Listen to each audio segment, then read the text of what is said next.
എന്റെ വെള്ളം ഞാൻ ഓക്കെ താങ്ക്സ്. അപ്പോ സുരേഷ് ഗോപി സുരേഷ് ഗോപി എന്ന് പറയുന്നത് ഒരു കോമഡി പീസാണ് ശരിക്കും. ഇതുപോലൊരാളെ പിടിച്ച് എലക്ഷന് നിർത്തുന്നത് തെറ്റാണ്.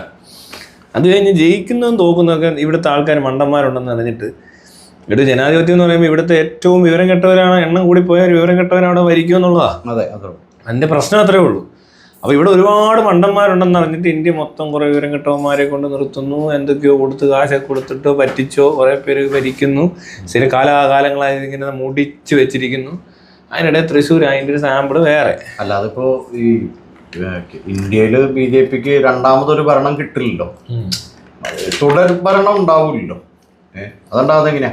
അതുകൊണ്ട് അല്ല എല്ലാത്തിനും ഇവിടെ എന്തോ ഭരിച്ചോണ്ടിരുന്നത് മറ്റേ കുടുംബമല്ലേ, ക്ലാസിക് പൊട്ടന്മാരാണല്ലോ ഉള്ളത്. നേരത്തെ ഫാമിലി ഭരിച്ചോണ്ടിരുന്നിടത്ത് വേറൊരു ഫാമിലി അടുത്തപ്പോ ഇവര് വന്നു, കാണിച്ചു. അങ്ങനെ നടക്കത്തുള്ളൂ. ഇവിടെ വിദ്യാഭ്യാസം ഇല്ലാത്തവരുടെ എണ്ണം കൂടുതലൊക്കെ ഉണ്ട്. പിന്നെ ഇവിടെ ഈ സുരേഷ് ഗോപി എന്ന് പറഞ്ഞ ആള് ഉന്നത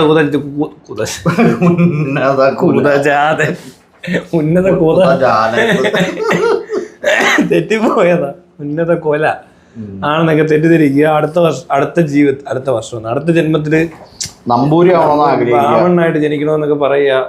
ഇങ്ങനെ പറയും. ഈ ജന്മവും ബ്രാഹ്മണനൊക്കെ ആയിരിക്കാൻ സാധ്യതയുണ്ടെന്നേ. പഴയ സിസ്റ്റം അറിയാലോ. ഈ ജന്മത്തിൽ ബ്രാഹ്മണനാണല്ലോ പുള്ളി. ആണല്ലോ. പണ്ടെന്ന് പറയുന്നത് എങ്ങനെയാ? വീണ്ടും ഒരു ബ്രാഹ്മണനാണ്. അതെ, ഓൾറെഡി ബ്രാഹ്മണന്റെ കൊച്ചു എപ്പോഴും ബ്രാഹ്മണന്റെ ആയിരിക്കും. ബ്രാഹ്മണന്റെ ജനറ്റിക്സ് ഓടുന്നത്. കാരണം പണ്ടുള്ളവർക്ക് അറിയത്തൊന്നുമില്ല ആരൊക്കെ എവിടെയൊക്കെ കയറി പോയെന്നൊക്കെ. അതുകൊണ്ട് അതൊക്കെ അത്രയൊക്കെ ഉള്ളൂ. തിരിച്ചു മറിച്ചൊക്കെ സംഭവിച്ചിട്ടുണ്ട്. ഈ ബ്രാഹ്മണൻ തന്നെ എവിടെല്ലാം പോയിട്ടുണ്ടെന്ന് ആർക്കറിയാം. എന്തുകൊണ്ടാണ് അവർക്ക് ഇത്ര കോംപ്ലക്സ്? അതൊരു കോംപ്ലക്സ് ആണ്. സുപ്പീരിയോറിറ്റി കോംപ്ലക്സ് ആണല്ലോ ഇത് കോംപ്ലക്സ് എന്നാ പറയുന്നത്. ബുദ്ധിമുട്ടുണ്ട് അവിടെ. അത് ഇൻഫീരിയോറിറ്റി കോംപ്ലക്സ് ആണെങ്കിലും സുപ്പീരിയോറിറ്റി കോംപ്ലക്സ് ആണെങ്കിലും സെയിം ആയിട്ട് കൺസിഡർ ചെയ്യാൻ പറ്റത്തുള്ളൂ. രണ്ടിനും ഒരേ മരുന്നായിരിക്കും കൊടുക്കാൻ പോകുന്നത് ഡോക്ടർ, അല്ലേ? അങ്ങനെ വല്ല അസുഖം അതിനൊരു ട്രീറ്റ്മെന്റ് ഉണ്ടെങ്കിൽ തീർച്ചയായിട്ടും ഒരേ രീതിയിലായിരിക്കും. കൗൺസിലിംഗ് ആണെങ്കിലും അങ്ങനെ ചെയ്യത്തുള്ളായിരിക്കും. അല്ലാതെ സുരേഷ് ഗോപിക്ക് വേറെ എന്തെങ്കിലും പ്രശ്നമുണ്ടോ എന്ന് എനിക്കറിയത്തില്ല. പലപ്പോഴും പെണ്ണുങ്ങളെ മടക്കണമെന്ന് പറയുക, ഇങ്ങനെ ദേഹത്ത് പിടിച്ച് സംസാരിക്കുക. അപ്പൊ കൾച്ചർലെസ് ബിഹേവിയേഴ്സാണ് കൂടുതലും കണ്ടേക്കുന്നത്. പിന്നെ കൂടുതൽ വർത്താനം പറയാം, ആളാവാൻ വരരുത്, ഇങ്ങനെയൊക്കെ ഒരുമാതിരി വെളിവില്ലാത്ത രീതിയിലൊക്കെ ഇടപെടുന്ന കാണാം. റെയിൽവേ സ്റ്റേഷനിൽ പോയിട്ട് കിളിക്ക് കൂട് വെക്കുന്നു, അതിന് വെള്ളം ഒഴിക്കുന്നു എന്ന് പറയുന്നു. എന്തെല്ലാം കാണിച്ചു കൂട്ടിയത്. ഒരു ക്രൗൺ കൊണ്ടുവച്ചു, എന്നിട്ട് അവിടെ നിന്ന് പ്രാർത്ഥിച്ചു. മുസ്ലിങ്ങളെ പ്രാർത്ഥിക്കുന്നതിനിടയിൽ ചെന്ന് കയറി നോയമ്പ് മുറിക്കുക, വേണ്ട കാണിക്കുക. അപ്പൊ മൊത്തത്തിൽ പ്രശ്നമാണ് കാണിച്ചു കൂട്ടിയതൊക്കെ. പിന്നെ ഏത് രീതിയിലാണ് ഇവിടെ ഇലക്ഷൻ ജയിച്ചെന്നുള്ളത് നമുക്കറിയത്തില്ല. ഇനി കാശ് കൊടുത്ത് വോട്ട് മേടിക്കുന്നതാണോ, അതോ ഇനി കമ്മ്യൂണിറ്റിയുടെ വോട്ടുണ്ടോ, പാർട്ടിക്കാർ വോട്ട് മറിച്ചോ, എന്തൊക്കെയോ ചെയ്ത് കുറെ ആൾക്കാരുടെ സഹകരണത്തിൽ ഇതിനെ കുറച്ചാണ് അവിടെ ഇരുത്തിയിട്ടുണ്ടെന്നുള്ള കാര്യം മനസ്സിലായത്. ഇയാള് കാണിച്ച ഗിമ്മിക്സ് മറയാ, അതല്ല യഥാർത്ഥത്തിൽ. വേറെ മറ്റു കാരണങ്ങൾ ഉണ്ടാവാമല്ലോ. പക്ഷെ ഒരു വലിയ എഫക്ട് മറ്റേതിലും ഉണ്ടായിട്ടുണ്ട്. ഏത് പറഞ്ഞാൽ ഇയാൾ ഭയങ്കര നന്മയുള്ള ആളാണെന്നും ചുമ്മാടോ അതൊന്നും അറിഞ്ഞിട്ടല്ല അവര് ഈ വോട്ട് മറിഞ്ഞതും ഇയാൾക്ക് ഇത്രയും വോട്ട് കിട്ടിയതും അതുകൊണ്ടൊന്നും അല്ല. അങ്ങനെയുണ്ട് ഇയാൾ ആദ്യം തൊട്ടേ നന്മയുള്ളവനാണ്.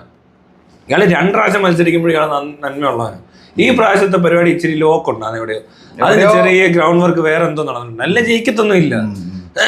അല്ല ഇയാളെ തൃശ്ശൂർക്കാരൊക്കെ അങ്ങനെ അങ്ങോട്ടൊരു പൊട്ടത്തരം കാണിക്കുവോ? തൃശ്ശൂർക്കാർ മൊത്തത്തിൽ കാണിച്ച മണ്ടത്തരം അല്ല ഇത്. ഇത് പർട്ടിക്കുലർ ഓർഗനൈസ് ചെയ്ത് എന്തോ പരിപാടി അവതരിപ്പിച്ചിട്ടുണ്ട്. നല്ല ഓർഗനൈസ്ഡ് ക്രൈമാണ് നടന്നിരിക്കുന്നത്. അല്ലാതൊന്നും അല്ല. അപ്പൊ അങ്ങനെ ഒരാള് ഇങ്ങനെ നടന്ന് പറയും, മനസ്സിലായില്ലേ? ഇത്തരം ആളുകൾ ഇത് പറഞ്ഞു നടക്കും. അവർക്കുള്ളൊരു അസുഖം അത്. അല്ല ആര് ഇന്നത്തെ കാലത്ത് ശ്രദ്ധിച്ചു നോക്കിയോ, നിങ്ങളുടെ ചുറ്റുവട്ടത്ത് ആരെങ്കിലും ഇങ്ങനെ നടക്കുന്നുണ്ടോ എന്ന് ശ്രദ്ധിക്കും. അവർക്ക് എന്താ അസുഖം ശ്രദ്ധിക്കും.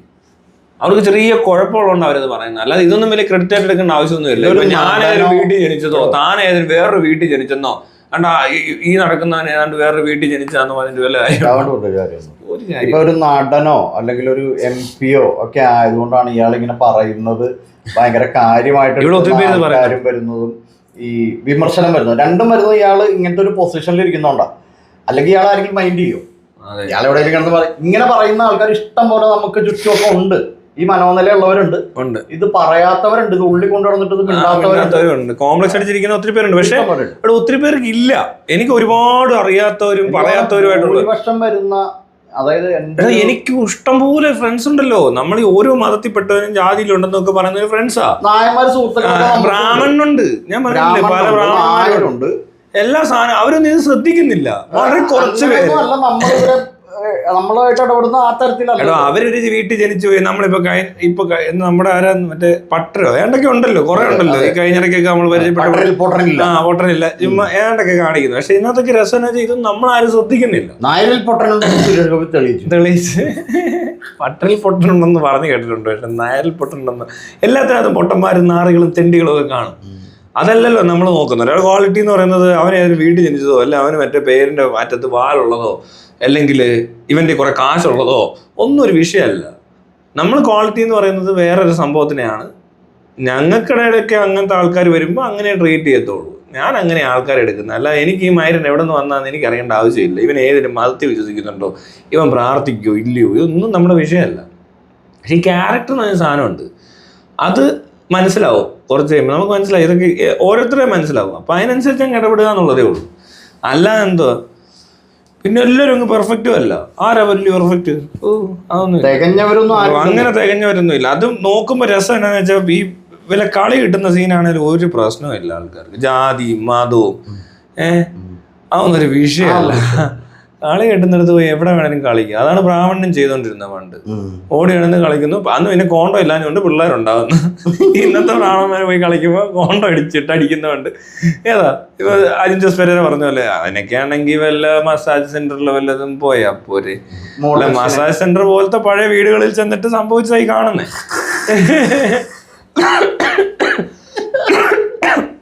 പഴയ മസാജ് സെന്ററിന്റെ പേരാ ഇല്ലോന്ന്.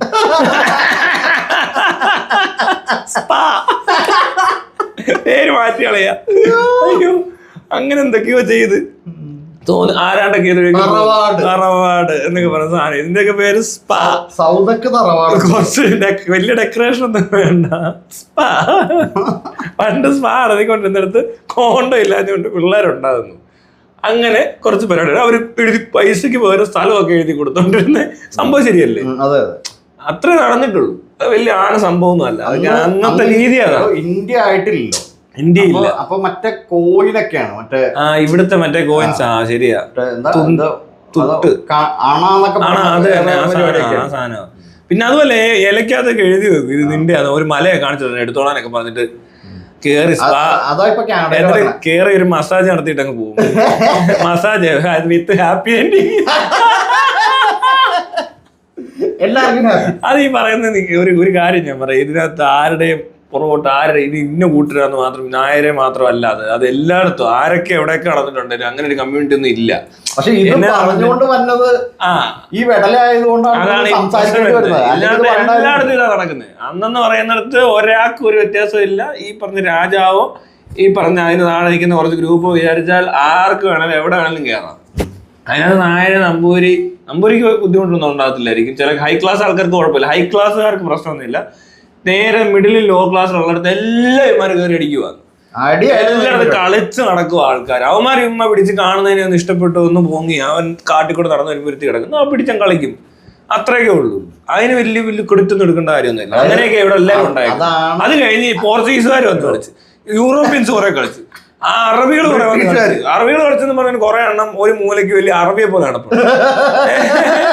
ഈ പൊട്ടന്മാരൊക്കെ എന്തോ കണ്ടിട്ടാണോ ഇതും പൊക്കി പിടിച്ചിട്ട് നടക്കുന്ന അറിയത്തില്ല. ആരോ പണ്ട് എവിടെയോ വന്നു പോയവന്മാർക്ക് ഇതുപോലെ സ്പായി വന്നതാ. സ്പാ നടത്തിക്കൊണ്ടിരുന്നവരൊക്കെ വലിയ പുള്ളികള് അറബിയുടെ കോസ്റ്റ്യൂം ഇട്ട് സ്പ്രേ ഒക്കെ കൊടുത്തിട്ട് പോയി. അതൊക്കെ അടിച്ചിട്ട് ഞാനും അറബിയാണേ ലുക്കൊക്കെ കാണും. അങ്ങനെ കുറെ എണ്ണം. ഇത് ഇത്രേ ഉള്ളൂ. ഇതിനകത്ത് പുറകോട്ട് അന്വേഷിക്കാതിരിക്കുന്നതാണ് നല്ലത്. അല്ല ഇതെന്താ പറയുമോ, ഇത് ആക്ച്വലി ഇത് ശരിക്കും പറഞ്ഞിട്ടുണ്ടെങ്കിൽ ഇത് ഭയങ്കര നോർമൽ ആയിട്ടുള്ള കാര്യമാണ്. എല്ലാ ജീവിവർഗത്തിനിടയിലും നടക്കുന്ന കാര്യമാണ്. ഇങ്ങനെ കാണുന്നതിനെ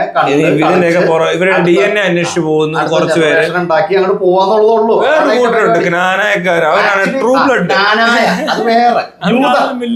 കേരളത്തിലെ ജൂതരാണ്.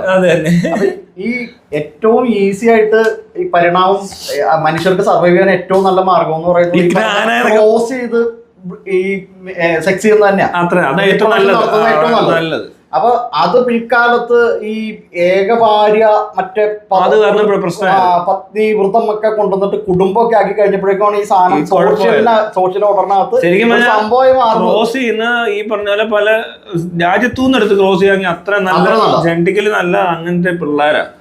ഇവന്മാര് ഈ ഫ്രഷ് എന്താ ട്രൂ ബ്ലഡ് എന്നൊക്കെ പറഞ്ഞ സകലേനും ജെനറ്റിക്കൽ ഡിസോർഡേഴ്സാ. അതുപോലത്തെ ബ്രാഞ്ചുകൾ അറിയണമെന്നുണ്ടെങ്കിൽ നിങ്ങൾ ഇവരുടെ കല്യാണങ്ങൾ പോയാൽ മതി. ഞാൻ കഴിഞ്ഞിടയ്ക്ക് ശ്രദ്ധിക്കാറുണ്ട്. ഇപ്പൊ കല്യാണങ്ങൾ പോകുമ്പോൾ ഒരു ബ്രാഹ്മണ കല്യാണം ഞാൻ കണ്ടത് എന്നാന്ന് വെച്ചാൽ എല്ലാം ഡിഫോമിറ്റീസാ. അവരുടെ ശരീരഘടന എല്ലാം തെറ്റിക്കിടക്കുന്നു. ഇവരാരും ഒരു ബാങ്ക് എംപ്ലോയി അല്ല ടീച്ചർ ക്ലറിക്കൽ ജോബ് ഇതിനപ്പുറത്തോട്ട് ഒരാളെ ഞാൻ കണ്ടില്ല. അവിടെ എല്ലാവരും ഒരേ റേഞ്ച് ആൾക്കാർ ഒരു 100-150 പേര് വന്ന് കൂടിയേക്കുവാണ്. അവരുടെ എല്ലാം വേഷം ഭയങ്കര പ്രാകൃത വേഷം. സാരി, ഇവിടെ കമ്മൽ, അവിടെ കമ്മൽ, മൊട്ട്, വറ്റത് മറിച്ചത് എല്ലാം വലിച്ചു വാറ്റിയിട്ട് വല്ലാത്ത വേഷത്തിലൊക്കെ ആൾക്കാർ വന്നിരിക്കുന്നു. ഇവരുടെ കളർ സ്കിന്ന് കൊള്ളത്തില്ല. ഇവരുടെ പല്ല് ഡിസോർഡർ ആയിട്ടിരിക്കുന്നു. കണ്ണൊക്കെ അങ്ങോട്ടും ഇങ്ങോട്ടും ഒക്കെ ഇരിക്കുന്നു. മുടി ഒട്ടും കൊള്ളത്തില്ല. പിന്നെ ശരീരത്തിന്റെ ഷേപ്പൊക്കെ വല്ലാണ്ടായിപ്പോയി. ആരോഗ്യം എന്ന് പറയുന്നത് തീരെയില്ല. ഒരെണ്ണം പോലും അതിനകത്ത് സ്പോർട്സിലോ ഗെയിംസിലോ ഇല്ല. പിള്ളേർ ചെറുപ്പക്കാരെ കണ്ടിട്ട് പ്രായമുള്ളവരെ പോലെ തോന്നുന്നു. കാരണം എന്നാ, ഇവര് പുറത്തുനിന്ന് കെട്ടാത്ത ഒരു ഗ്രൂപ്പാണ്. അവർ കാലാകാലങ്ങളായിട്ട് ഇതേ കമ്മ്യൂണിറ്റി തന്നെ അങ്ങോട്ടും ഇങ്ങോട്ടും കല്യാണം കഴിച്ച് മൊത്തം കുളമായി. അതേസമയം വേറെ ഒരു കല്യാണത്തിന് പോയി. അവിടെ ചെന്നപ്പോ എൻ്റെ അളിയ എല്ലാവർക്കും ആരോഗ്യം മാത്രമല്ല, രോമ വളർച്ച പോലും വ്യത്യാസമുണ്ട്. പിരിയോ താടിയും മുടി അടക്കം ആണും പെണ്ണും ഒരു ഭംഗി. മറ്റൊന്നൊക്കെ തലയൊക്കെ ഇവിടെ വലുതായിട്ട് ഉരുണ്ടിരിക്കുന്ന പോലെ തോന്നുക. നമുക്കിത് കാണുമ്പോൾ തന്നെ ഒരു വശം. ഇവര് പുറത്തിറങ്ങി ആരും ശ്രദ്ധിക്കത്തില്ല. ഇവരുടെ ഗ്രൂപ്പിൽ ഇവർ ഒന്നിച്ച് നിൽക്കുന്ന കണ്ടാലേ നമ്മൾ ശ്രദ്ധിക്കത്തുള്ളൂ. ഇവരിപ്പോ ലുലുമോളിൽ ചെന്നാൽ ഇങ്ങനത്തെ ആൾക്കാരെ ഞാൻ കാണിച്ചിട്ടുണ്ട്. ഇങ്ങനെ കുറച്ച് ശരീരഘടനയൊക്കെ മാറിയിട്ട് വയ്യ. ഇവരാരും സ്പോർട്സിലും ഗെയിംസിലും കാണത്തില്ല. അതുപോലെ തന്നെ പഠിക്കുന്ന കാര്യത്തിലാണെങ്കിൽ പോലും ഇവരൊരു റേഞ്ച് വിട്ട് അവരുടെ കമ്മ്യൂണിറ്റി 2 പേരെ കാണത്തുള്ളൂ. ഞാൻ അവരെ ശ്രദ്ധിച്ചപ്പോൾ 150-നകത്ത് ഒരാൾ പോലും ഇല്ല ആ ഒരു ഗ്രേഡ് തോന്നിക്കുന്നത്. പിന്നെ അതുമല്ല, പാരമ്പര്യ സ്വത്ത് അങ്ങനെയുള്ള പരിപാടിയൊക്കെ പിടിച്ചോണ്ടിരിക്കുന്ന സാധാരണ രീതിയിൽ കഞ്ഞിയും കുടിച്ച് ഇവരാണ് വെജിറ്റേറിയനെ കഴിക്കത്തുള്ളൂ. മൊത്തം കുളമായ ആൾക്കാരാ. അപ്പൊ അതിലും ഭേദം ഇങ്ങനെ തന്നെ കല്യാണം കഴിക്കുന്നതായിരിക്കും. ക്രോസ് ചെയ്ത് പിടിക്കാമെങ്കിൽ നല്ല. അതിന്റെ ഒരു വകഭേദം പണി വാള് ജ്ഞാനായക്കാർക്ക് പണി കിട്ടും കുറച്ചുകൂടെ. അതായിട്ടില്ല, ഇത്ര ആയിട്ടില്ല. ഇവരെന്ന് വെച്ചാൽ ഒരുപാട് പഴയതാ. ഇന്ത്യ പണ്ടങ്ങാണ്ട് നിന്നെന്നും പറഞ്ഞുകൊണ്ട് ഇന്ന് വരെ പിടിച്ച ടീമാണ്. അവർക്ക് അവസ്ഥ വളരെ മോശമാണ്. ഈ ജ്ഞാനായക്കാർക്ക് ഇനി ഒരു 2-3-4 തലമുറ എടുക്കും ആ പണി കിട്ടാൻ. ഇപ്പൊ തന്നെ പറയാൻ പറ്റത്തില്ല. പിള്ളേരൊക്കെ ശ്രദ്ധിച്ചാലേ അറിയത്തുള്ളൂ. എനിക്കറിയാവുന്നവരൊന്നും ഇതുവരെ കുഴപ്പമുണ്ടാക്കിയിട്ടില്ല. പലരുടെയും വീടുകളിൽ പിള്ളേർക്ക് പ്രശ്നങ്ങൾ കണ്ടില്ല. പിന്നെ ഇവരുടെ കമ്മ്യൂണിറ്റി ഞാൻ കല്യാണങ്ങളിൽ പോയാലും അവിടെ ഇത്രയും ഡിഫോമിറ്റീസ് കണ്ടിട്ടില്ല. ഹെൽത്തി ആയിട്ടുള്ള ആൾക്കാർ തന്നെയാണ്. പക്ഷെ ഇത്രയും സമയമായിട്ടുള്ളൂ. ഇവ എന്നാണോ ഇതായത്? ഈ സ്വാതന്ത്ര്യമൊക്കെ കിട്ടിക്കഴിയുമ്പോഴല്ലേ മറ്റേ പരിപാടി നിർത്തിയത്. ഇവിടെ കായാണോ കുനായാണോ എന്ന് ചോദിച്ചിട്ടല്ലോ ഒരു ബ്രാഹ്മണൻ അടിക്കുന്നു. രാജാവൊക്കെ വരുമ്പോ എന്തിനാ അതൊന്നുമില്ല. അല്ല, ഈ ക്നാകളുടെ മറ്റേ DNA സാമ്പിൾസ് ഒക്കെ എടുത്തുകൊണ്ട് പോയി ചെക്ക് ചെയ്യുകയൊക്കെ ചെയ്തായിരുന്നു. എന്നിട്ട് അല്ല എന്നിട്ട് പറഞ്ഞു അവര് നിങ്ങളെ ഞങ്ങളുടെ കൂട്ടത്തിലുള്ളതല്ലെന്നും പറഞ്ഞ അവര് പോയി ലോകത്തുള്ള സകല ജൂതരെയും അങ്ങോട്ട് ഇൻവൈറ്റ് ചെയ്തു. സിറിയനല്ലേ? എനിക്കറിയത്തില്ല. ജൂ എന്നാണ് ഇവര് ക്ലെയിം ചെയ്യുന്നത്. എന്തിനാട്ടെ യുവമാര് പോയി എന്ത് ചെയ്യലും കാര്യമില്ല. ഇവിടെ ഉള്ളവർ ഇവിടെയൊക്കെ തന്നെ ജനിച്ചു അങ്ങോട്ടും ഇങ്ങോട്ടും. പിന്നെ ഈ കൂട്ടത്തിൽ കുറച്ചുപേരെ ഈ പോർച്ചുഗീസുകാരും ബ്രിട്ടീഷുകാരും വന്നപ്പോ ക്രോസ് ചെയ്തിട്ടുണ്ട്.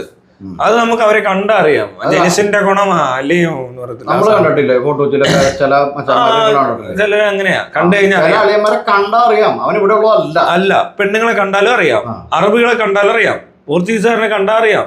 ഇതിനകത്ത് നീഗ്രോസ് വന്നു പോയെന്നെ അറിയാനുണ്ട്. മനസ്സിലായില്ലേ? ഇതിപ്പോ രണ്ടും കെട്ടി ഇന്ത്യക്കാരനെ പോലെ ഇരിക്കുന്ന കുറച്ച് നമ്മളൊക്കെ നമ്മുടെ മറ്റേ ഈ കച്ചികളുണ്ട് എറണാകുളത്ത് പലയിടത്തും ഉണ്ട്. ഇവരെ കണ്ടു കഴിഞ്ഞാൽ അറിയാം. ഇവര് മറ്റേ നോർത്ത് നിന്ന് വന്ന ആൾക്കാരെ പോലെ തന്നെ അറിയാം, കണ്ടറിയാം. ശരിയാ, കറക്റ്റ് അതുപോലെ തന്നെ ഇരിക്കുന്നു. മലയാളം നല്ല. ഇവിടെ പിന്നെ പാകിസ്ഥാനിലോട്ട് മാറിപ്പോയ ആൾക്കാരുണ്ട്. അവരുടെ ബാക്കിയുള്ളവർ ഇവിടെ ഉണ്ട്. അതുങ്ങളെ കണ്ടാൽ പാകിസ്ഥാനികളെ പോലെ ഇരിക്കും. അങ്ങനെയല്ല, അത്രേ ഉള്ളൂ. വലിയ സംഭവം നോക്കണ്ട. അതിനിപ്പോ സുരേഷ് ഗോപി പറഞ്ഞാലും ആര് പറഞ്ഞാലും ഇങ്ങനെ ഇതിനെ ഞാനിങ്ങനെ കാണത്തുള്ളൂ. ഇതെല്ലാം അങ്ങോട്ടും ഇങ്ങോട്ടും ഒക്കെ ആരണ്ടൊക്കെ എന്തൊക്കെയോ ആയിപ്പോയി എന്ന് ഈ തന്ത ഇതാണെന്ന് മനസ്സിലായത് ഈ പൊട്ടന്മാർക്കുള്ളവർക്ക്. അല്ല, ഇവർക്ക് എങ്ങനെ അറിയാം ഇത് ബീജോ അണ്ടോ ഒക്കെ? ഇവരെങ്ങനെയാണ് ഉന്നത കുലജാതം എന്നൊക്കെ പറയുന്നത്? ജൂതനാണ് പറയുന്നതെങ്കിൽ പിന്നെ നമുക്കത് എടുക്കാം. എടുക്കാൻ പറ്റത്തില്ല. അല്ല, എടുക്കാമെന്ന് പറഞ്ഞിട്ടുണ്ടെങ്കിൽ അവര് കുറച്ച് ഈ മനുഷ്യ കുറെ പണിയെടുത്ത് ഒരു കമ്മ്യൂണിറ്റി ആയിട്ട് നമ്മൾ കാണുന്നുണ്ട്. ശാസ്ത്രജ്ഞന്മാരുടെ ശാസ്ത്രീയമായിട്ട് കുറച്ച് പണി നടത്തിയിട്ടുണ്ട്. അവര് മാത്രമല്ല, ചൈനയൊക്കെ ചെയ്യുന്നുണ്ട്, കൊറിയ ചെയ്യുന്നുണ്ട്. മൊത്തം നമ്മുടെ ഒരു പരിധി വരെ അത്രയ്ക്ക് അങ്ങോട്ട് ശരിയാണോന്നില്ലല്ലോ. എല്ലാം ഒന്നും ഇമാരുന്നൊന്നും അല്ല, അത് ഒരു ഹൈപ്പ് അവരുടെ കയ്യിൽ കോൺട്രിബ്യൂഷൻ ഉണ്ട്. ശരിയാ. ഇന്ത്യ ഇവരെന്ത് കോൺട്രിബ്യൂട്ട് ചെയ്യുന്ന എനിക്കറിയത്തില്ല. തൂറിയോ ആർക്കറിയാം. കൊറേ തൂറി മറ്റേ ഉള്ളിക്ക് വളവിട്ട് കാണും.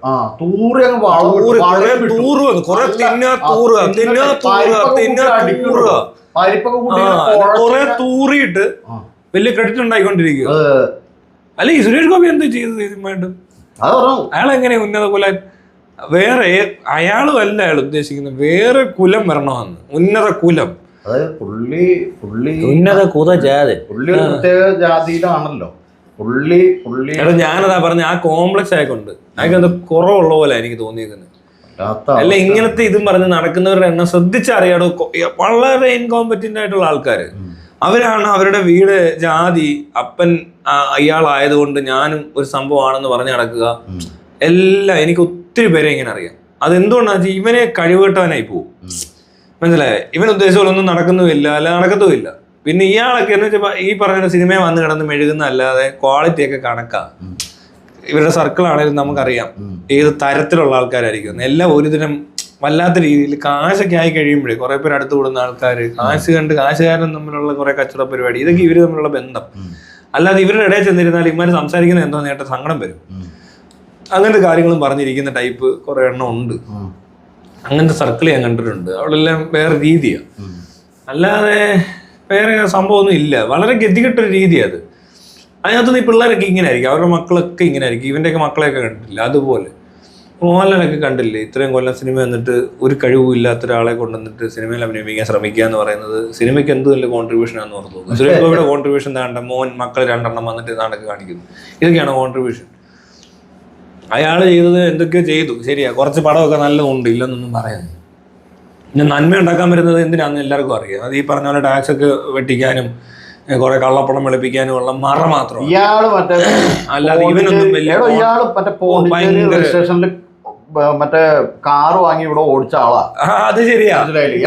എത്ര വലിയ മറ്റടുത്ത ആളാന്ന് പറഞ്ഞാലും ഇയാൾ ഇനിയിപ്പോ എത്ര വലിയ എടുക്കണമെന്ന് പറഞ്ഞാലും ഇവരിതേ ചെയ്യുന്നുള്ളൂ. ഇവരെ പക്ഷെ ഈ പൊട്ടന്മാരെ പറ്റിക്കാൻ പറ്റിയവർക്ക് ഇവർ ഭയങ്കര ഒരുത്തനെ ചെന്ന് സഹായിച്ചു. എന്തോ സഹായം? ഇവന് ഒരുപാട് പൈസ വെട്ടിക്കാനുണ്ട്, കുറെ മറിക്കാനും ഉണ്ട്. അതിനു വേണ്ടി ഒരു മറ കിട്ടുമ്പോൾ ആ പാവപ്പെട്ടവനെ യൂസ് ചെയ്തത് മറയ്ക്കാൻ കാണിക്കുന്ന മനസ്സുണ്ടല്ലോ, അത് മനസ്സിലാകുന്നില്ല ഇവിടെ ഉള്ളവർക്ക്. അവർ നോക്കുന്ന അയാൾക്ക് എന്തോ കിട്ടിയെന്നുള്ളതാണ്. എന്നാൽ അതിൽ കൂടുതൽ ഇവിടെ പണി കാണിച്ചു കഴിഞ്ഞു. അപ്പൊ ഇവന്റെ മനസ്സൊന്നും ഓർത്തു, 2 മനസ്സുകളാണ് ഇവിടെ. രണ്ട് ബുദ്ധി. ഒരു മനുഷ്യൻ നിവർത്തികേട് കൊണ്ട് മരിക്കാൻ കിടക്കുക, രോഗാവസ്ഥയിൽ കിടക്കുന്നു. അയാൾക്ക് ആരെങ്കിലും സഹായിച്ചേ പറ്റത്തുള്ളൂ. അപ്പോഴാണ് ഇപ്പുറത്തു നിന്ന് മറ്റേ കഴുകൻ ഇങ്ങനെ പറഞ്ഞു വരുമോ, ഓക്കെ ഇവനെ അങ്ങ് പിടിച്ചേക്കാം, എനിക്കൊരു 1 കോടി രൂപ മറിക്കാനുള്ളതാ, മറ്റേ പറ്റിക്കാനുള്ളതാ, ഈ രാജ്യത്തിന്റെ തന്നെ മനസ്സിലായി ഒരു നിയമവിരുദ്ധ പ്രവർത്തനമായ ടാക്സ് വെട്ടിപ്പോ തട്ടിപ്പോ നടത്തേണ്ട പരിപാടികൾ നടത്താനുള്ള ഒരു സാധനം, എന്തോ ഒരു ഐറ്റമായിട്ട് ഇയാളെ കാണുന്നു. ആരെയാ? ഈ പാവപ്പെട്ടവൻ, വയ്യാത്തവനെ കാണുന്നു. എന്നിട്ട് ഓക്കെ അവന് സന്തോഷമായി, ശരിയാ. പക്ഷെ ഇവന്റെ ഉദ്ദേശവും അവന്റെ ഉദ്ദേശവും ഇനി കണ്ടു നിൽക്കുന്നവരുടെ പെർസ്പെക്റ്റീവ് കാണുമ്പോൾ ഭയങ്കര രസമാണ്. അവര് പറയുന്നു ഈ ഇത്രയും വലിയ ആളായിട്ടും അയാളുടെ ഇഷ്ടംപോലെ കോടികളുണ്ട്, എന്നാലും കുറച്ച് പൈസയൊക്കെ ഇങ്ങനെ കൊടുക്കുന്നുണ്ട്. വളരെ നല്ല കാര്യമല്ലേ? പണ്ട് ആജി മസ്താനൊക്കെ ഇത് ചെയ്യുവായിരുന്നു, ചാരിറ്റി ചെയ്യുവായിരുന്നു, ദാവൂദൊക്കെ ചാരിറ്റി ചെയ്യുവായിരുന്നു. വീരപ്പൻ ചെയ്യുവായിരുന്നു, ഒരു ഗ്രാമം മൊത്തം. അതാ പറഞ്ഞേ, അങ്ങനെയൊക്കെയുള്ള കാര്യം. വീരപ്പൻ വ്യത്യസ്തമാണ്, വേറെ രീതി കാണാം. പൊളിറ്റിക്സ് അത് വേറൊരു വകുപ്പാ, മറ്റേത് ബിസിനസ്സാ. വീരപ്പന്റെ കളി വേറെ കളിയാ. വീരപ്പൻ ഇച്ചിരി റിബല് പോലൊക്കെ വേറെ സാധനമൊക്കെ ഉണ്ട്, പൊളിറ്റിക്കലാ. അല്ല അയാൾക്ക് വലിയ, അയാൾ ഈ പറഞ്ഞ പോലെ ലക്ഷറിയിലൊന്നും ജീവിക്കുന്നൊന്നുമില്ല. ഇവരങ്ങനല്ല. ബാക്കിയുള്ളവർ മൊത്തം നോക്കി കഴിഞ്ഞാൽ ഇവർ ഈ ലക്ഷറിയും മറ്റു കാര്യങ്ങളും ഈ പറഞ്ഞ പോലെ കുറച്ച് സ്വാധീനം എല്ലാം കൂടെ വേണം, എനിക്കെല്ലാം തിന്നണമെന്ന് ടൈപ്പ് ഒരു ആൾക്കാരുണ്ട്. അവരുടെ ഒരു പരിപാടിയായി കാണുന്നത്. അവർ അവസാനം എന്തോ ചെയ്യുന്നത് വെച്ചാൽ ഇതെല്ലാം വെട്ടിപ്പിടിക്കും, അങ്ങനെ എന്നിട്ട് ഇതിനകത്തുനിന്നെല്ലാം എങ്ങനെയൊക്കെ കാശുണ്ടാക്കാൻ നോക്കും. ഇവിടെ കുറച്ച് പൈസ ഇറക്കി അവിടെ നിന്ന് ഗുഡ്വില്ല്, നാട്ടുകാരുടെ മുന്നിൽ നല്ലവനാവണം, നന്മയുള്ളവനാവണം, വലിയ സംഭവമായിട്ട് ഇരിക്കണം, എവിടെ ചെന്നാലും ഭയങ്കര സംഭവം ആയിരിക്കണം, അങ്ങനെയൊക്കെയുള്ള വലിയ ആളാണെന്ന് ആഗ്രഹിച്ച് കുട്ടിക്കാലം മുതലേ ആയിട്ട് അവസാനം ഇങ്ങനെ ഒരു മേഖലയിൽ എത്തി കുറച്ച് കാശുണ്ടായി കഴിഞ്ഞപ്പോൾ വലിയ ആളാന്ന് തോന്നിപ്പോയ ആൾക്കാരാണ്. എന്നാൽ ഇവരൊക്കെ പോയി കഴിക്കുന്ന മരുന്നും അയാൾക്ക് ഈ മരുന്ന് പ്രിസ്ക്രൈബ് ചെയ്യുന്ന ഡോക്ടറും ഒക്കെ ഉണ്ട്. അവരെ ഒന്നും ഇത്ര വലുതായിട്ട് അയാൾക്ക് മനസ്സിലാവത്തില്ലായിരിക്കും അല്ലേ? അങ്ങനെ ഒരു പ്രശ്നമുണ്ട്. ബുദ്ധിയില്ലേ പിന്നെ മനസ്സിലാക്കാൻ അയാൾ ആ മരുന്നൊന്ന് മാറ്റി കൊടുത്താൽ തീരാവുന്ന പ്രശ്നമേ ഉള്ളൂ അല്ലേ? ശരിയല്ലേ? ഈ വന്ന കാലത്തെ വലിയ കോപ്പാന്ന് പറഞ്ഞ് ഇറങ്ങി ചെല്ലുമ്പോ എന്നാ പിന്നെ നായരെ നിനക്കിരിക്കട്ടെ എന്ന് പറഞ്ഞുകൊണ്ട് ഒരു താഴെ ഒരു വേറെ അയലക്കാ ജാതി താഴ്ന്ന ഒരാളാ ഡോക്ടറെങ്കിൽ അങ്ങനെ ചെയ്യാൻ പറ്റാത്തതുകൊണ്ട് ഡോക്ടർക്ക് വിവരമുള്ളതുകൊണ്ട് കുഴപ്പമില്ല. എന്നാലും ഇങ്ങനെയുള്ള സംസാരിക്കാൻ പാടില്ലാത്തതാണ്. പിന്നെ ഈ വന്ന കാലത്ത് ഇങ്ങനെയൊക്കെ സംസാരിച്ചു കഴിഞ്ഞാൽ എനിക്ക് തോന്നുന്നത് ഇതൊക്കെയാണ് കേട്ടോ. ഇതിന്റെ പുറകോട്ട് നോക്കിക്കഴിഞ്ഞാൽ ഇവിടെ വന്ന് തോന്നിയ പോലെ കളിക്കുവാന്ന് പോർച്ചുഗീസുകാര്, യൂറോപ്യൻസ്, അറബ്സ്, പേർഷ്യൻസ് ഇങ്ങനെ പോകുന്നു. അപ്പോൾ എല്ലാവരുടെ കയറി നിരങ്ങിയ ഒരു സ്ഥലമെന്നേ ഉള്ളൂ. അതിനു മുമ്പ് വേറെ കൂട്ടരാന്നിരിക്കാം. അപ്പൊ ഞാൻ ഒരു കാര്യം ചോദിച്ചോട്ടെ. ഇപ്പൊ ഇയാൾ പറഞ്ഞ രീതി വെച്ചിട്ട് ഈ എന്താണ് ഈ ഉന്നത കുലജാതര് വേണം ആരുടെ കാര്യങ്ങൾ നോക്കാൻ? മറ്റേ ഇവരുടെ ദളിതരുടെയും ആദിവാസികളുടെയും SC/ST ഒക്കെ കാര്യങ്ങൾ നോക്കേണ്ടത് ഇനി മുതല് ഉന്നത കുലജാതരായിരിക്കണമെന്നാ പുള്ളി പറയുന്നത്. എന്നാലേ അവർക്ക് ഉന്നമനം ഉണ്ടാവുള്ളൂ എന്ന് പറഞ്ഞേ. അങ്ങനെയാ. അപ്പോ എന്റെ സംശയം അതല്ല, ഈ മോദി ഉന്നത കുലജാതനല്ല അല്ലേ? മോദി ഒരു പിന്നോക്കക്കാരനാണ്. ഈ പിന്നോക്കക്കാരനായിട്ടുള്ള മോദിനെ പ്രധാനമന്ത്രിയാക്കി വെച്ചോണ്ടാണോ ഈ വെടല ഈ കഥ പറയണത്? മോദിയുടെ കാസ്റ്റ് എന്തുവാ? മോദി മറ്റേതാണ്, ബാക്ക്വേർഡ് കമ്മ്യൂണിറ്റി ആണ്, OBC ആണ്. OBC ആണോ? എനിക്കിതൊന്നും അറിയത്തില്ല. ഞാനിങ്ങനെ ആൾക്കാരെ ശ്രദ്ധിക്കാറില്ല. മോഡി എനിക്ക് എന്തോ താടിയൊക്കെ വെച്ചിട്ട് നല്ല രസമുണ്ട്, നല്ല. പിന്നെ പ്രസംഗവും കുറച്ച് കൊലയൊക്കെ നടത്തിയ കഥയും കലാപം ഉണ്ടാക്കി എന്നൊക്കെ പറഞ്ഞ് എന്തൊക്കെ ആൾക്കാരിങ്ങനെ പറയുന്നതൊക്കെ ഓരോരുത്തർക്ക് ഓരോന്ന് മോദിയോട് ഇഷ്ടമല്ലാത്തവര്. അല്ലാതെ ഇവനൊക്കെ ആരായാലും നമുക്കിപ്പോ ഒന്നും ചെയ്യാനില്ല, നമുക്കിവിടെ ജീവിച്ചേ പറ്റത്തുള്ളൂ. അല്ലാതെ ഇയാൾ എന്ത് ചെയ്താലും ഇയാളെ പറ്റി പറഞ്ഞിട്ട് എന്ത് ചെയ്യാന്? കേന്ദ്രത്തിലൊരു OBC ബാക്ക്വേർഡ്, ഇവിടെ OBC ആണ്. അതെ, ഇവിടെ ഈഴവനാണ്. അതെ അതെ, മുഖ്യമന്ത്രി. എങ്ങനെ ജീവിക്കുന്നു ഇവിടെ ഇവരൊക്കെ? ഇവിടെ എങ്ങനെ ജീവിക്കാം? സുരേഷ് ഗോപി എങ്ങനെ ജീവിക്കുന്നു? ഇവിടെ നിൽക്കാൻ പറ്റില്ല, ഇന്ത്യ വിട്ട് പോകണം ശരിക്കും. അപ്പൊ ഉന്നത കുലജാതൻ സുരേഷ് ഗോപി ഉദ്ദേശിക്കുന്നത് വേറെന്തോ ഒരു സംഭവം അല്ലേ? സുരേഷ് ഗോപി എന്തോ, എനിക്ക് സുരേഷ് ഗോപി ഇപ്പോഴല്ലായിരിക്കും ജീവിക്കുന്നത്. സുരേഷ് ഗോപി ഒരു 50-100 വർഷം പുറകിൽ ജീവിച്ചുകൊണ്ടിരിക്കുന്ന ഒരാളാണ്. പുള്ളി 50 വർഷം പഴയ ബിൽഡിങ്ങുകളൊക്കെ ആയിരിക്കും ഇവിടെ പോയി കാണുന്നത് കൂടുതലും. AC കാറൊക്കെ എങ്ങനെ ഉപയോഗിക്കുന്നു? കുതിരപ്പുറത്തല്ലേ പോകണ്ടേ? അല്ലേ ഒരു കാളവണ്ടി, കുതിര മതി. കുതിരയുടെ വണ്ടൊക്കെ കയറി നിരങ്ങ്. എന്തിനാ AC കാറിനകത്തൊക്കെ പുറകെ മറ്റേ കൊല്ലം നോക്കി നടക്കുന്നവരൊക്കെ നടക്കുന്ന എന്തിനാ?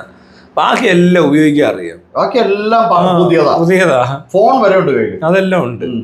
കയ്യെ ചരടും ഇന്റർനെറ്റ് മറ്റേ കുറിയും പറയൊക്കെ ഉണ്ട്, കുറെ ഇന്റർനെറ്റ് ഉപയോഗിക്കും, എല്ലാം ചെയ്യും. എന്നിട്ട് ഇതിനകത്ത് കയറി കുറിയും തൊട്ടിരിക്കും. പരിപാടി എടുക്കും. ഈ ഇങ്ങനത്തെ സാധനമൊക്കെ ദേഹത്ത് തേക്കുന്നതേ ഒരു തരം താന്ന ബുദ്ധിയുള്ളവനെ ചെയ്യാൻ പറ്റത്തുള്ളൂ. ഉള്ള കാര്യമാണ്. ഇങ്ങനെ കളറൊക്കെ ഇങ്ങനെ നെറ്റിക്ക് തേക്കണം, ഇവിടെ തേക്കണം, കുറെ ചരട് അങ്ങോട്ടൊക്കെ വലിച്ചു ദേഹത്തൊക്കെ കെട്ടി ഇങ്ങനെ വിശ്വാസം ഉണ്ടെന്ന് പറഞ്ഞ് ഇതൊക്കെ ചെയ്യണോ? ഇതൊക്കെ ചെയ്യും. വിശ്വാസം പറഞ്ഞ ഇതാണോ? എനിക്ക് ഉറപ്പാണ് സുരേഷ് ഇവിടെ ഏലസൊക്കെ ഉണ്ടോ? ഏലസ് ഉണ്ടാവും, ശരിയാണ്, ഉറപ്പായിട്ടും കാണും. ഏലസൊക്കെ ഇട്ട് നിൽക്കുന്ന ഇപ്പം നോർത്ത് രസമായിരിക്കും. ഈ പൊട്ടത്തിനും കാണിക്കുക, എന്നിട്ട് ഓരോ സ്ഥലത്തും ഇങ്ങനെ കാണിക്കും ഇങ്ങനെ ഇട്ട് കൊടുക്കും. ഈ സാധനമൊക്കെ കാണിച്ച് നടക്കുന്നത് ഡെയിലി പൊട്ടത്തരം. ഇങ്ങനത്തെ മണ്ടത്തരമൊക്കെ കാണും. പിന്നെ വണ്ടിയിലൊക്കെ കൊണ്ടുവന്ന് ഓരോന്നൊക്കെ പിടിപ്പിച്ചു വെക്കും. നെറ്റിപ്പൊട്ടൊക്കെ തൂക്കിയിട്ടേക്കുന്നതാണ് ചില പൊട്ടന്മാര്. ഗണപതിയുടെ പടം, കൃഷ്ണന്റെ പടം, യേശുവിന്റെ പടം, കൊന്ത തൂക്കിയിട്ടേക്കുന്നു, ഏതാണ്ടൊക്കെ അറബി എഴുതി വെച്ചേക്കുന്നു. സമ്മതിക്കണം ആളിയാ ഈ നാട്ടുകാരെ. ഇവരുടെ ഇടയിൽ ഒരു സുരേഷ് ഗോപി. അല്ല, ഈ പരിപാടി നടക്കത്തില്ല. അതായത് പുറകിലോട്ടൊരു 2 തലമുറ 3 തലമുറ പുറകെ പോയി കഴിഞ്ഞാൽ ശരിക്കും പറയാലോ ഇവർക്ക് ആർക്കും അറിയത്തില്ല എന്താണ് അണ്ടവും ബീജവും എന്നൊന്നും. കൂടുതൽ പേർക്കും അറിയത്തില്ല കൊച്ചുങ്ങൾ ആരുടെയാണെന്നൊന്നും. അവിടെ എന്തൊക്കെയോ നടന്നു, അത്രേ ഉള്ളൂ. ഇതൊക്കെ ക്രോസ് ബ്രീഡ് ചെയ്ത് ഇങ്ങനെ വന്നവരൊക്കെ തന്നെ. പിന്നെ ഒരു പരുവം കഴിഞ്ഞപ്പോൾ കാസ്റ്റ് സിസ്റ്റം വന്നു കഴിഞ്ഞപ്പോൾ ചിലടത്ത് പെട്ടുപോയി. പിന്നെ അത് കഴിഞ്ഞത് അതിനിടയിൽ കയറിയവരാണ് ഈ ബ്രിട്ടീഷ്, പോർച്ചുഗീസ്, അറബ്സ്, പേർഷ്യൻസ് അങ്ങനെ കുറേ പേര് വന്നു പോയപ്പോൾ ക്രോസ് ബ്രീഡ് ചെയ്തപ്പോഴും പിന്നെ ജെനറ്റിക്സ് വേറെ ആയിരിക്കും, പക്ഷെ കാസ്റ്റും ഈ കമ്മ്യൂണിറ്റിയിലുള്ളവരുടെ പൊസിഷൻസ് ഒക്കെ അങ്ങനെ തന്നെ നിന്ന് കാണും.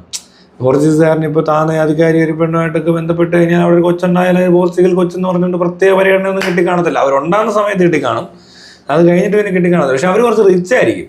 അങ്ങനെയുള്ള കുറച്ച് ആൾക്കാർ ഇവിടെ ഉണ്ട്. ചില ഫാമിലീസ് റിച്ചാണ്, പക്ഷെ അവർ അപ്പർ ക്ലാസ് അല്ല. ഈ നമ്മുടെ കാസ്റ്റ് സിസ്റ്റത്തിനകത്ത് അപ്പർ ക്ലാസ് അല്ല, പക്ഷെ അവർ റിച്ച് ആയിരിക്കും.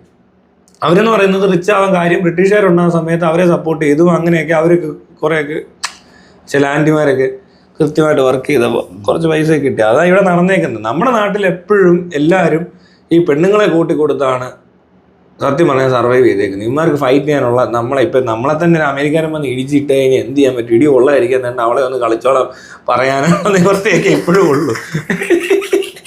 അല്ലാതെ ഇവരെല്ലാം കൂടെ എന്തോ ചെയ്യാൻ? ഇവിടെ ഉള്ളവരുടെ ശരീരമൊക്കെ കണ്ടില്ലേ എന്തോ അടയത്. അവൻ പറയടാ ഇവളെ വേണം നമ്മൾ പറ്റത്തില്ല, ഒറ്റ ചവിട്ടായിരിക്കും കൊടുത്തത്, ഒറ്റ ഇടിക്ക് ചുരുണ്ട്, അയ്യോ കൊണ്ടുപോകും അങ്ങനെ പറയത്തില്ലടോ. കാരണം അന്ന് ഈ സാധനം ഇല്ല.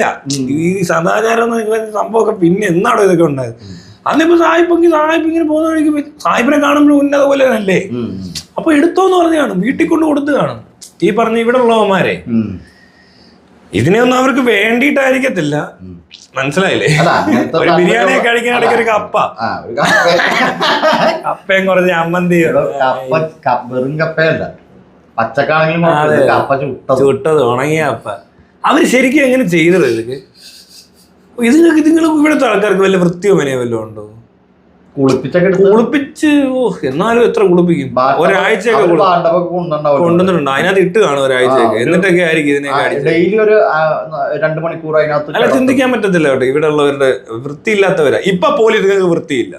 ഇപ്പോഴത്തെ ഇവളന്മാരെന്തോ ചെയ്യുന്നത്? മൂടിയാൽ എണ്ണയും തേച്ച് മറ്റേതും തേച്ച് സാരി കൊടുത്ത് വിയർത്തൊലിച്ച് നാറ്റിച്ച് നടക്കുന്നവരാ കൂടുതലും. ഇതിനൊന്നും ഇപ്പൊ പോലും ഒരു അമേരിക്കൻ വന്നാൽ അവരെടുക്കത്തില്ല, അവർക്ക് ഇഷ്ടപ്പെടത്തില്ല ആ സാധനമാണെങ്കിൽ. അല്ലേ? അന്നത്തെ ഏതോ അമേരിക്കക്കാരനും ബ്രിട്ടീഷുകാരനും ഒക്കെ ആണെങ്കിൽ പോലും, അമേരിക്ക അല്ല ബ്രിട്ടീഷ് പോർച്ചുഗീസ് ഒക്കെ ആണെങ്കിലും അവിടുത്തെ ഏതോ ഏറ്റവും തൊട്ടികൾ അവിടെ നിന്ന് ഇങ്ങോട്ട് വരുന്നതേ തൊട്ടിയായിരിക്കും. മനസ്സിലായി? ഭയങ്കര ബാർബേറിയനായിട്ടുള്ള ഒരുത്തം വന്നിട്ട് ഭ്രാന്ത് കാണിച്ചപ്പോൾ ഉണ്ടായ ഒരു ക്രോസ് ബ്രീഡിങ് ആയിരിക്കും ഇവിടെ നടന്നിട്ടുള്ളത്. അവന് തീരെ വയ്യാതായപ്പോൾ. അതല്ല, ഒത്തിരി പെണ്ണുങ്ങളെ കൊണ്ടുവന്നിട്ടുണ്ടാകുന്നിട്ടിരിക്കത്തില്ല. അവന്മാർ തോന്നിയ പോലെ കയറി അടിച്ച് നടക്കുവാണ്. അങ്ങനെ പറ്റിയതായിരിക്കും. ആദ്യം അവന്മാർ കയറി രാജാവിന്റെ മറ്റേ മന്ത്രിയുടെ ഒക്കെ ഭാര്യമാർക്കിട്ടായിരിക്കും കൊടുത്തത്. അത് കഴിഞ്ഞിട്ട് പിന്നെ ഇവിടുത്തെ ഹൈ ക്ലാസ് പുള്ളികളാണ് വരാൻ. ഒരു ഫോട്ടോ ഒക്കെ എടുത്തു കൊടുത്തിട്ട് അങ്ങ് എടുക്കുക, ഒരു ഫോട്ടോ എടുത്ത് കാണിക്കുന്നത് എങ്ങനെയുണ്ട് അത്ഭുതപ്പെട്ടു. പിന്നെ തോക്കിട്ടിരുത്തിന് ഒരു ഒറ്റ വെടിക്ക് പഴശ്ശി ഡെഡ്. പിന്നെ എന്ത് പറഞ്ഞാലും ചെയ്തേ പറ്റത്തുള്ളൂ, കാരണം ഇവിടുത്തെ വലിയ പുള്ളിയല്ലേ പഴശ്ശി. അപ്പൊ അങ്ങനെയൊക്കെയാ ഇത് നടന്നത്. അതുകൊണ്ട് വലിയ പുള്ളികളൊന്നും ഇവിടെ ഇല്ല, ഈ നാട്ടിലില്ല. വെറുതെ പറയണ്ട. 100 വർഷം അടിമകളായിട്ട് ജീവിച്ചതിനിടെ 200 വർഷത്തെ അടിമത്വം എന്ന് പറഞ്ഞാൽ എത്ര തലമുറയായി. വേറൊരു കാര്യം പറയട്ടെ, 200 വർഷം അടിമത്വം എന്ന് പറഞ്ഞാൽ എന്താണെന്നറിയോ? മാക്സിമം ഒരു 30 വയസ്സ് വരെ ജീവിച്ചുകൊണ്ടിരുന്ന മനുഷ്യര് വല്ലപ്പോഴും ഒരുത്തന്റെ 50 കിടക്കും. അതിനകത്ത് ശരാശരി മനുഷ്യന്റെ ആയുസ് എന്ന് പറയുന്നത് 30, 32, 33 ആ ലെവലിലെല്ലാം തീർന്നുകൊണ്ടിരിക്കുന്ന ഒരു കാലഘട്ടം എന്ന് പറഞ്ഞാൽ 200 വർഷം എന്ന് പറഞ്ഞാൽ എത്ര തലമുറയായി? 200 വർഷത്തിന് 3-4 തലമുറയൊക്കെ ആയിടൂ. 4 തലമുറകൾ ഭരിക്കുക. അപ്പൊ ആ ബ്രിട്ടീഷുകാരൻ വന്നപ്പോ അവന്റെ ഒരു 3 തലമുറയും ഇവിടെ 3 ആയിരിക്കും. അവന് കുറച്ചൊരു ആയുസ് ഉണ്ടാവും. അന്ന് അവന് ആയുസുണ്ട്. ശരിയാ. അവരിങ്ങനെ വന്നും പോയൊക്കെ നിൽക്കുക. വയ്യാതാകുമ്പോ കൊണ്ടുപോകും, പുതിയ ആള് വരും. അല്ലേ? ഇവിടെ കിടന്ന് മരിച്ചുപോയ ബ്രിട്ടീഷുകാരും കാണും. അപ്പൊ അങ്ങനെ ഒരു 4 തലമുറ എന്ന് പറയുമ്പോൾ ആലോചിക്ക്. അത് കഴിഞ്ഞ് ബ്രിട്ടീഷുകാരനെ കൊണ്ടുവന്ന് കയറ്റി അടിച്ച് അവിടെ അടിച്ച് ഇവിടെ അടിച്ച് എല്ലാം സെറ്റ് ചെയ്ത് ഇവന്റെ മക്കള് മറ്റേ ജനറ്റിക്കലി മറ്റേ മോഡിഫൈഡ് സാധനം ഇറങ്ങി അവനും അടിച്ചുണ്ടാക്കുമല്ലേ. ഇവിടെ ആർക്കും അങ്ങനെ വലിയ ഇതില്ലല്ലോ. ഇവിടെ എന്നാടോ ഈ ഭാര്യയും ഭർത്താവും? പുരാണ കഥയിൽ എന്താ ഇരിക്കുന്നത്? ഒരു 5 ആണുങ്ങളും ഒരു പെണ്ണും ഒക്കെ ആയിട്ടുള്ള ഫാമിലി സ്റ്റോറി ഒക്കെയാണ് നമ്മുടെ ഇവിടുത്തെ വലിയ സ്റ്റോറി. ഡിവൈൻ സ്റ്റോറിയാണ്. അതെ. അങ്ങനത്തെ ഇവിടെ അങ്ങനൊന്നും അല്ല. ഇവര് ചുമ്മാ കുറെ പുസ്തകത്തിന് കഥയും വായിച്ചിട്ടൊന്നും പറഞ്ഞ കാര്യം നടക്കത്തില്ല. ഇവിടെ റിയാലിറ്റി നിങ്ങളൊന്ന് ആലോചിച്ച് നോക്കി. ഇപ്പോഴും ഇവിടെ പല കഥകളും ഉണ്ട്. അല്ല, ഇവിടെ ഇത് നടക്കുന്നുണ്ട്. നമ്മുടെയൊക്കെ വിചാരം മലയാളി പൊളിയാണ്, വായും പൊളിച്ചിരിക്കുവാണ്, പഴം പൊളിക്കുന്നുണ്ട് എന്നൊക്കെ പറഞ്ഞുള്ള പല പരിപാടികൾ ഇവർ ചെയ്യുന്നുണ്ട്. ഇവിടെ ഓറഞ്ചിന്റെ തൊലി പൊളിക്കും, ഉള്ളിയുടെ തൊലി പൊളിക്കും. ഉള്ളി പൊളിക്കുന്ന പൊളി പറഞ്ഞ് പറ്റിച്ചിട്ടുണ്ട്. ഈ നമ്മൾ സ്വാതന്ത്ര്യം നേടി, സ്വാതന്ത്ര്യം നേടി നമ്മൾ സമരം ചെയ്ത് നമ്മൾ സ്വാതന്ത്ര്യം നേടിയതാണ്. അവര് കളഞ്ഞിട്ട് പോയത്, അവർക്ക് മതിയായിട്ട് ഇട്ടിട്ട് പോയത്. മതിയായെന്ന് വെച്ചാൽ നഷ്ടം തുടങ്ങി, കമ്പനിക്ക് നഷ്ടമായി തുടങ്ങിയപ്പോൾ അഫ്ഗാനിസ്ഥാനിൽ നിന്ന് അമേരിക്ക പോയില്ലേ, അതുപോലെ ഒരു പോക്കാണ് ബ്രിട്ടീഷുകാർ ഇവിടുന്ന് പോയത്. പിന്നെ കുറച്ചു കാലം കൂടി എന്നിട്ടും ഈ സ്വാതന്ത്ര്യം കിട്ടിയെന്ന് പറഞ്ഞു കഴിഞ്ഞതിന് ശേഷവും പിന്നീടും ഇവര് അവിടെ പോയി പഠിച്ചിട്ടാ വന്നേ. അല്ല, ഇവിടെ വേറെ സാധനം ഉണ്ടെന്ന്. ഇവിടെ നമ്മുടെ ഈ എന്താ സ്ഥലത്തിന്റെ പേര് തമിഴ്നാട് പോണ്ടിച്ചേരി. പോണ്ടിച്ചേരിയിലൊക്കെ പിന്നെയും ഉണ്ടായിരുന്നു ഈ പോർച്ചുഗീസുകാർ. അതിന് ശേഷവും അവര് അതിന് ശേഷവും മനസ്സിലായില്ലേ? അപ്പൊ അവര് നിന്നാ നിന്നു. അതൊന്നും പറഞ്ഞുവിടാൻ പറ്റുമൊന്നുമില്ല. അങ്ങനെ പറഞ്ഞുവിടാൻ പറ്റുന്നവരാണെങ്കിൽ അവര് അന്നേ പറഞ്ഞു വിട്ടാനല്ലോ. അവരെ പറഞ്ഞിട്ടില്ലോ, പറ്റില്ലല്ലോ. ഇപ്പോഴും ഇന്ത്യയില് ഇംഗ്ലീഷും വേറെ ഏതൊരു ലാംഗ്വേജും കൂടി ഒഫീഷ്യൽ ലാംഗ്വേജ് ആണ്. ഏതാണത്? ഏതാണ്ടൊക്കെ ഉണ്ട്. ഫ്രഞ്ച്. അപ്പൊ ഇതൊക്കെ ഇവിടെ ഉണ്ട്, മനസ്സിലാവുണ്ടോ? ഇതൊക്കെ വെറുതെ വന്നിട്ട് ഇങ്ങനെ ഭയങ്കര സ്വാതന്ത്ര്യ സമരം നടത്തി എന്തോ വലിയ കാര്യം. ഗാന്ധിയെ വെടിവെച്ച് കൊല്ലുന്നു, ഉപ്പ് സത്യാഗ്രഹം നടത്തി, ഭയങ്കരമായി. ഇതൊക്കെ വലിയ കഥ പോലെ പറഞ്ഞ് തെറ്റിച്ച ഡിവൈഡ് ആൻഡ് റൂൾ എന്ന് പറഞ്ഞ സംഭവം ബ്രിട്ടീഷുകാർ ചെയ്തത് ഒരിക്കലും അല്ല. അവരാ യുണൈറ്റ് ചെയ്തത് ഇന്ത്യ. ബ്രിട്ടീഷുകാർ അവര് കൊണ്ടാകുന്നതുകൊണ്ട് ഇന്ത്യ പോലായി. അല്ലെങ്കിൽ അതിലും ഭയങ്കര ഏറ്റവും കൂടുതൽ ഭിന്നിച്ച് കിടന്ന സാധനത്തിനെ ഒന്നുമില്ല ഇത്രയും അടുപ്പിച്ചത് അവരാ. ആ ട്രെയിനും പോസ്റ്റലും കമ്മ്യൂണിക്കേഷനും ട്രാൻസ്പോർട്ടേഷനും ഇവന്മാരെന്തോ ചെയ്തതിന് വിടുന്നുണ്ട്. കാളവണ്ടി വരെ മാക്സിമം ഉണ്ടാക്കാൻ കൽപ്പേ ഉള്ളൂ ഇപ്പോഴാണെ പോലും. ഇന്ത്യ എന്ന് പറയുന്ന ഒരു സംവിധാനം ഉണ്ടായത്